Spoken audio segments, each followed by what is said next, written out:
Welcome to this tutorial on creating dynamic water.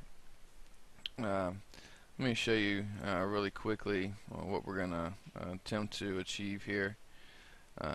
Here we have a render out of basically what we're going to be going for. As you see, it's just dynamic water reacting to an object that's been pre-animated.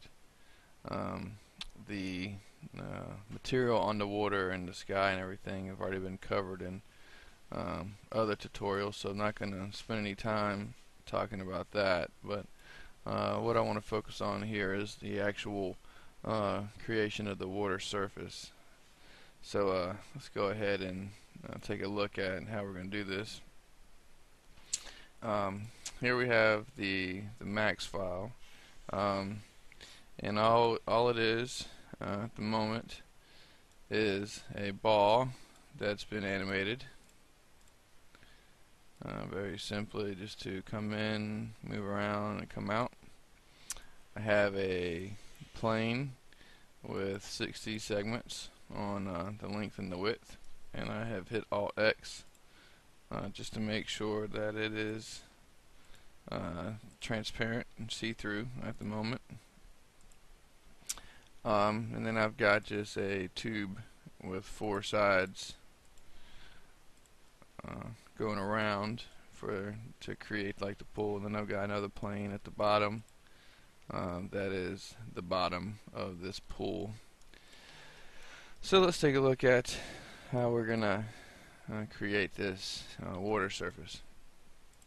First thing we do is go to our create panel, and then we go over to space warps, and we go down to reactor, and we see we have a water object here. So I'm going to go to my top view, and I'll go ahead and just drag this out to match the water surface that I want to create, and I'll just move it up a little bit. And now what we are going to do, I'm actually going to move this up here just so we can see here a little easier the two pieces. So this is going to be our space warp, our water space warp, which is actually going to be affected by the ball and creating all the dynamics properties, and then that information is going to be transferred to this plane, and this plane is what actually gets the water material applied and is in the final render. So to join these up, I'm going to come up here to bind the space warp, click that, and we can either go from the water to the plane or from the plane to the water. So I'll just go from the plane to the water. So now they are they're bound together, and we see if we select on the plane that the reactor water world space modifier has been applied to the plane, and we have the ability to scale the strength, do all kinds of wonderful things here. So I'm going to go ahead and move this down to the surface, and I'm going to move this down. I'm just going to put it a little bit below the surface of the plane that's going to be rendered. Okay, so now we need to link this guy up. So what I'm going to do, I'm going to go to reactor, and we'll go create object and create a rigid body collection, and I'll just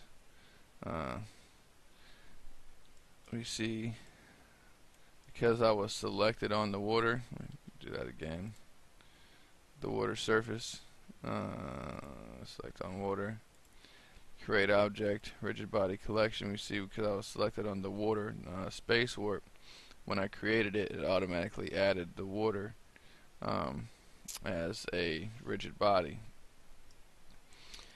Problem is, I don't really want the water to be a part of it, so I'll just go ahead and hit delete. I'm just move this off screen for a minute. I'm going to hit pick. I'm going to pick the sphere, because I do want the sphere to be affected by it, but the water itself is not going to be a rigid body. And then I'm also go ahead and pick, and I'm going to add the tube um, just so that if there's any ripples and it hits it or whatever, the chance might be that we can actually see it bouncing off of it. It doesn't really matter if we add that or not, since it's the extents of the we see that the tube basically reaches the end of our water anyway. We don't have to worry about adding it, but I like to anyway. Okay, so with the rigid body collection in place and we've added the sphere, I'll just go ahead and take the tube out. Just keep it simple. So the only thing we have in there is the ball.